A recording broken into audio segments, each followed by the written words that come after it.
Halo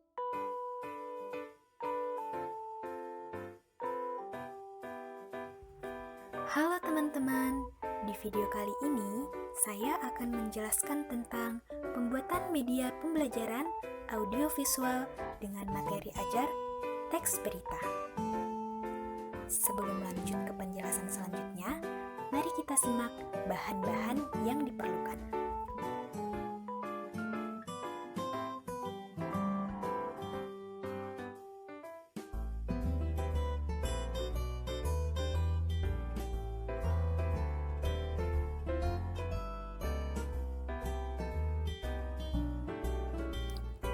Jadi, bahan-bahan yang diperlukan dalam pembuatan media pembelajaran audiovisual ini antara lain, yang pertama tentunya RPP, produksi media pembelajaran. Kemudian yang kedua, Microsoft PowerPoint. Dan yang terakhir, aplikasi pengeditan. Di sini saya memakai aplikasi KineMaster.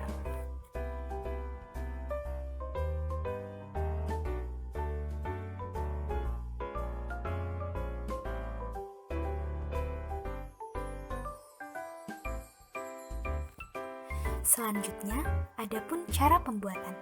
Yang pertama, membuat materi bahan ajar yang akan disajikan. Yang kedua, membuat atau mencari template PowerPoint yang menarik. Ketiga, setelah mendapatkan template yang diinginkan, langkah selanjutnya adalah menginput materi yang akan disajikan ke dalam PowerPoint. Dan yang terakhir, proses editing atau proses pembuatan video pembelajaran melalui aplikasi pengeditan.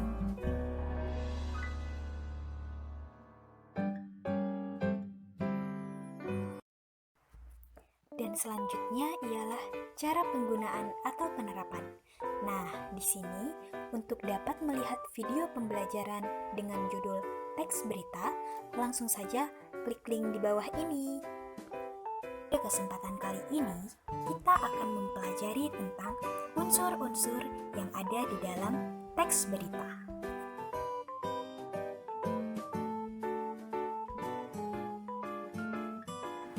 Materi ini diajarkan untuk kelas 8 dengan tujuan pembelajaran mengidentifikasi unsur-unsur berita dalam teks berita secara benar. Nah, sebelum masuk ke materi, mari kita simak tentang teks berita.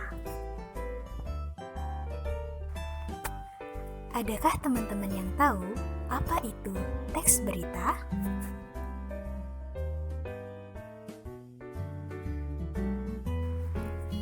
Jadi, teks berita adalah informasi mengenai kejadian atau peristiwa yang hangat, sedang atau baru saja terjadi, dan bersifat aktual, serta disebarkan melalui berbagai media seperti radio, televisi, internet, situs web, maupun media lain.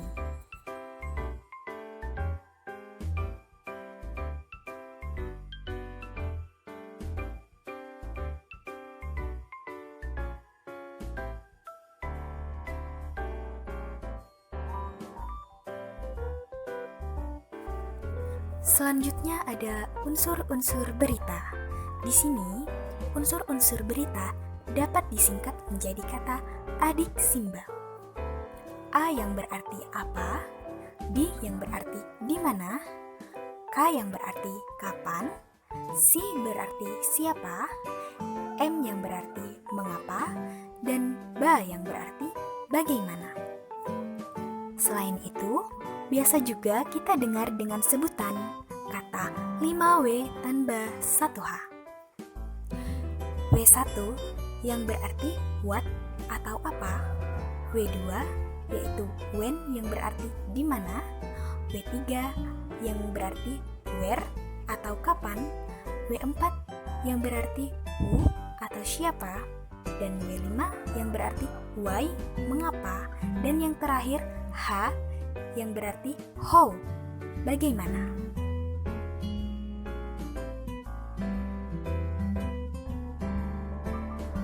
Nah, di video kali ini kita akan membahas satu persatu maksud dari unsur-unsur berita 5W tambah 1H. Yang pertama, kata what atau apa? Menjelaskan tentang peristiwa apa yang terjadi dan yang diberitakan harus sesuai fakta yang benar dan akurat tanpa boleh ditambahi opini atau pendapat. Contohnya seperti program vaksinisasi COVID-19 mulai dilakukan di Indonesia.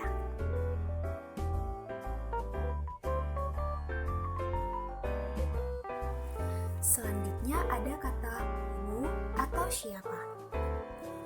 Unsur ini menjelaskan siapa saja yang terlibat dalam peristiwa yang diberitakan. Orang-orang atau pihak yang terlibat dalam berita harus diinformasikan dengan benar agar lebih jelas dan berita dapat dipahami. Contohnya, berita tentang vaksinisasi COVID-19 yang pertama kali dimulai di Indonesia. Tentu yang terlibat ialah Bapak Presiden Joko Widodo, sejumlah pejabat, tokoh agama, organisasi profesi, serta perwakilan masyarakat.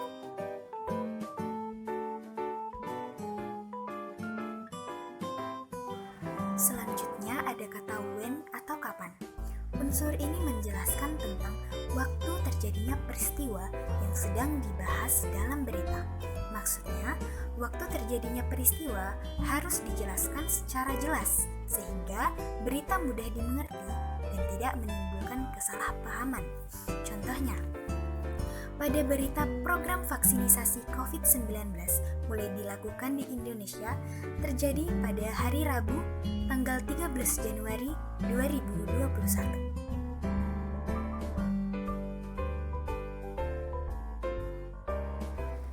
Selanjutnya ada kata where atau di mana. Unsur ini menjelaskan tentang tempat terjadinya peristiwa di dalam berita. Hal ini penting agar pemirsa tahu lokasi terjadinya peristiwa dan tidak salah dalam memastikan informasi yang diberitakan. Contoh, dalam berita program vaksinisasi COVID dimulai di Indonesia terjadi di Istana Negara, Ibu Kota Jakarta.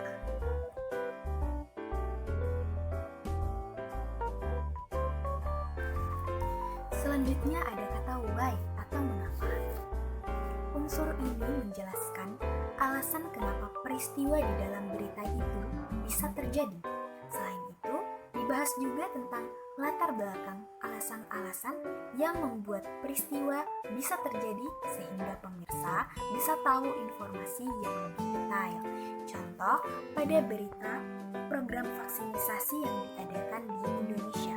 Hal ini dilakukan untuk mencegah penularan penyakit, terutama penyakit infeksi, karena vaksin membuat tubuh mengenali bakteri atau virus penyebab penyakit sehingga bisa lebih cepat memberikan perlawanan.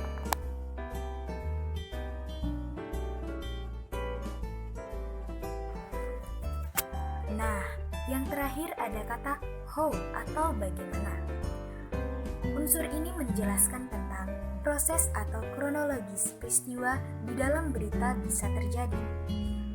Artinya, diinformasikan juga runtutan kejadian dalam berita, survei data-data lain dalam peristiwa sehingga informasi bisa tersajikan. Contohnya, banyaknya korban dan dampak buruk akibat COVID-19 membuat pemerintah melakukan program vaksinisasi di Indonesia. Orang yang pertama kali disuntik vaksin buatan Sinovac adalah Bapak Presiden Joko Widodo.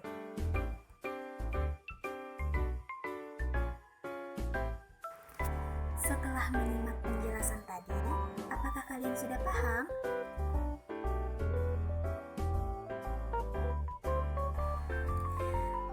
Jika sudah, simaklah video berikut ini, kemudian tentukan unsur-unsur 5W tambah 1 hanya.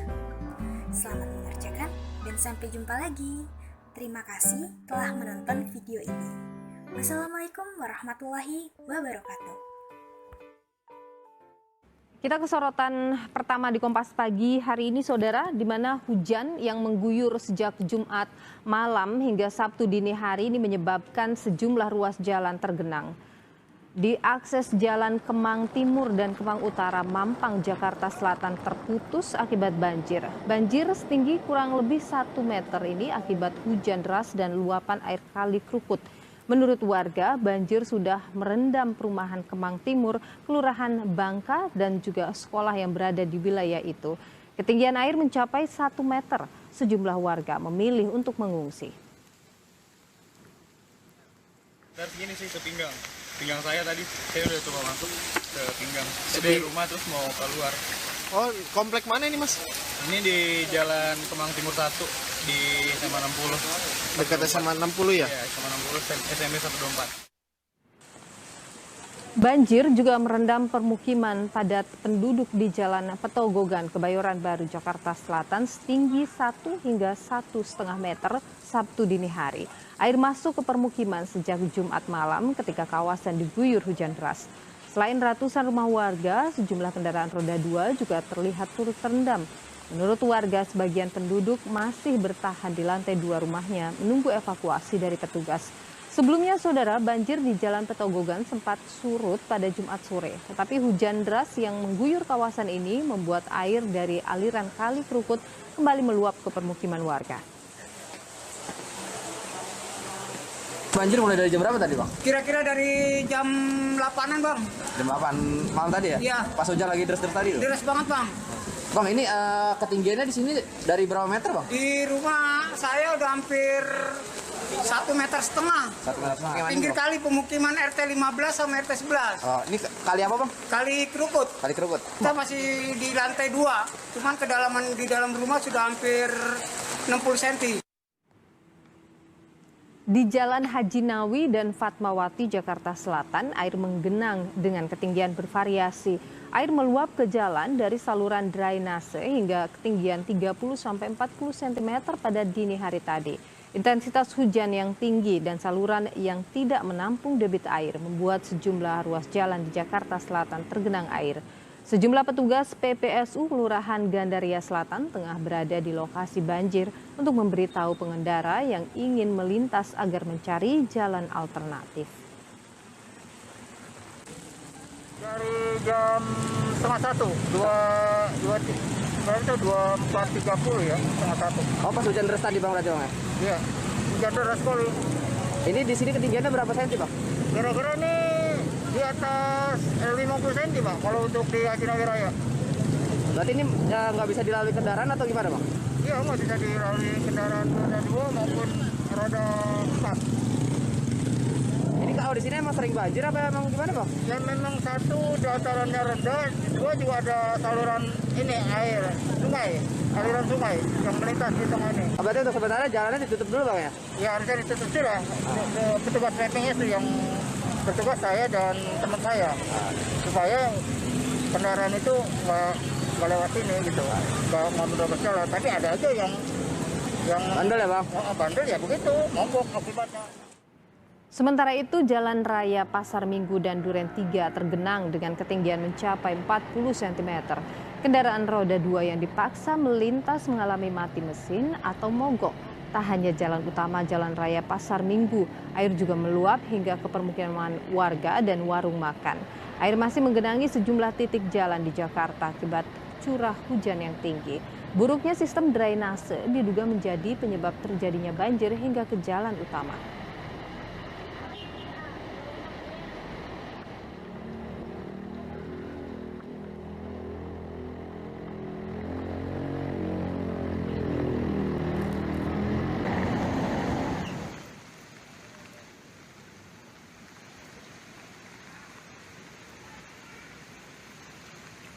Sementara itu, saudara, kompleks perumahan Pondok Jaya, Mampang, Perapatan, Jakarta Selatan jadi salah satu kawasan yang tergenang banjir pada Sabtu dini hari.